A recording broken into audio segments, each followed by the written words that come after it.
اعوذ باللہ من الشیطان الرجیم بسم اللہ الرحمن الرحیم فبدل الذین ظلموا قولا غیر الذی قیل لهم، مگر جو بات کہی گئی تھی ظالموں نے اسے بدل کر کچھ اور کر دیا۔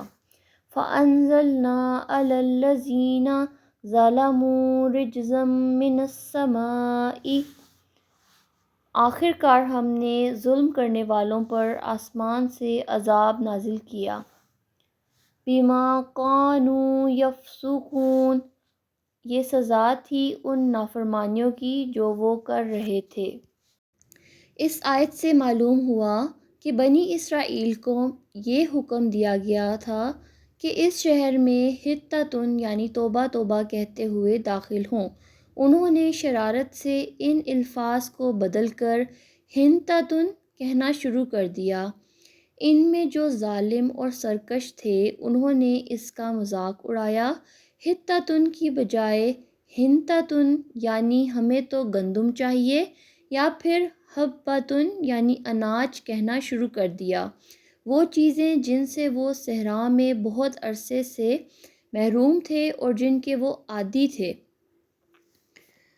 لفظوں کو بدل کر الفاظ کو بدلنا یہ بنی اسرائیل کی خاص عادت تھی، تو ان میں سے جو ظالم تھے انہوں نے اس لفظ کو چھوڑ کر جس کا انہیں حکم دیا گیا تھا اس کو ایک اور لفظ سے بدل دیا۔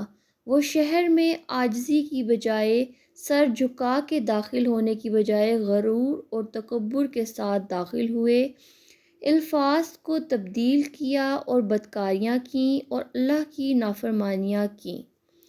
فَأَنزَلْنَا عَلَى الَّذِينَ ظَلَمُوا رِجْزًا مِّنَ السَّمَاءِ بِمَا كَانُوا يَفْسُقُونَ، تو ہم نے پھر نازل فرمایا ان ظالموں پر رجزم من السماء، آسمان سے عذاب، بما كانوا يفسقون، ان کے فسق کی وجہ سے یا ان کی سرکشی کی وجہ سے، جس کی بنا پر اس شہر میں داخل ہونے کے بعد آسمان سے جو عذاب نازل ہوا وہ طاعون تھا۔